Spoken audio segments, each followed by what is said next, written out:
কেউ যদি স্বপ্নে মাছ ধরে এর ব্যাখ্যা কি?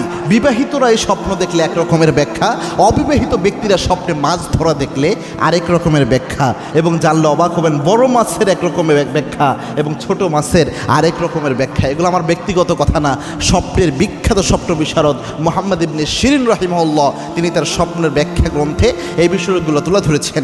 মনে রাখবেন, স্বপ্ন একজন ইমানদারের জন্য এটার গুরুত্ব অনেক বেশি বহন করে, কেননা স্বপ্ন নবুয়াতের ৪৬ ভাগের এক ভাগ। এবং আল্লাহর হাবিব সাল্লাল্লাহু আলাইহি ওয়াসাল্লামের সুস্পষ্ট হাদিস রয়েছে বুখারীতে। আল্লাহর হাবিব সাল্লাল্লাহু আলাইহি ওয়াসাল্লাম জানিয়েছেন, লাম ইয়াবকা মিনান নবুওয়াতি ইল্লাল মুবাশশিরাত, আমার উম্মতের জন্য আল্লাহ রাব্বুল আলামিন নবুয়াতের কোনো কিছু আর অবশিষ্ট রাখেন নাই, শুধুমাত্র মুবাশশিরাত ছাড়া। সাহাবায়ে কেরাম প্রশ্ন করেছেন, ইয়া রাসূলুল্লাহ মুবাশশিরাত কি?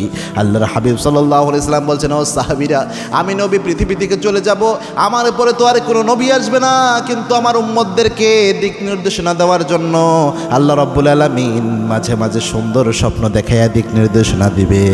সুবহানাল্লাহ। এজন্য সুন্দর স্বপ্ন, ভালো স্বপ্ন, এটা আল্লাহ রাব্বুল আলামিন ইমানদার বান্দাদের দেখান, ইমানদার বান্দাদের দিক নির্দেশনা দেওয়ার জন্য।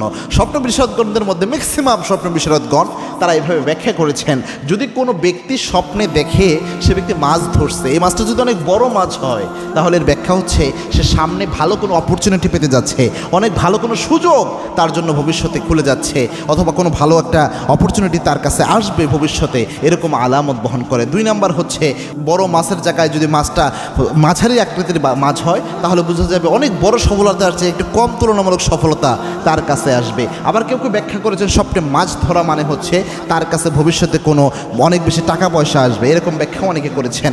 আবার বিবাহিত ব্যক্তিদের ক্ষেত্রে মূলত এটা, অবিবাহিত ব্যক্তিদের ক্ষেত্রে অনেকে এটা ব্যাখ্যা করেছেন, স্বপ্নে বড় মাছ ধরা মানে হচ্ছে ভবিষ্যতে তার বিয়ের ব্যবস্থা হবে, এরকম একটা আলামত বহন করে, এটা অনেকে এইভাবে ব্যাখ্যা করেছেন।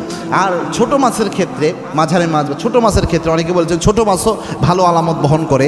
তবে কিছু কিছু স্বপ্ন বিশারদগণ তারা বলেছেন, স্বপ্নে একদম ছোট মাছ ধরতে দেখা, যেটা ধরতে যে অনেক বিরক্ত অনুভব হতে পারে, বা যেটার ক্ষেত্রে মানে ছোট মাছ ধোয়ার ক্ষেত্রে তো একটু বিরক্তির কারণ আপনারা বুঝতেই পারেন, এই জন্যে অনেক স্বপ্ন বিশারদগণ এটা ব্যাখ্যা করেন এইভাবে যে ছোট মাছ স্বপ্নে ধরতে দেখা এটা অনেক ক্ষেত্রে সামনে ছোট ছোট বালা মুসিবত আপনার জীবনে আসতে পারে, এটার আলামত বহন করে। তবে কোনো ব্যাখ্যাই এগুলো ফাইনাল নয়। এই জন্যে এই স্বপ্নগুলো যদি আপনি দেখেন, স্বপ্নে মাছ ধরা যদি আপনি দেখেন, বিবাহিত হন অবিবাহিত হন, একটা কাজ করবেন, তাহলে কোনো সমস্যা আপনার লাইফে হবে না। সেটা হচ্ছে আপনি এই স্বপ্ন দেখার পর আল্লাহর হাবিবের যে আমলটা, ওই আমলটা করবেন।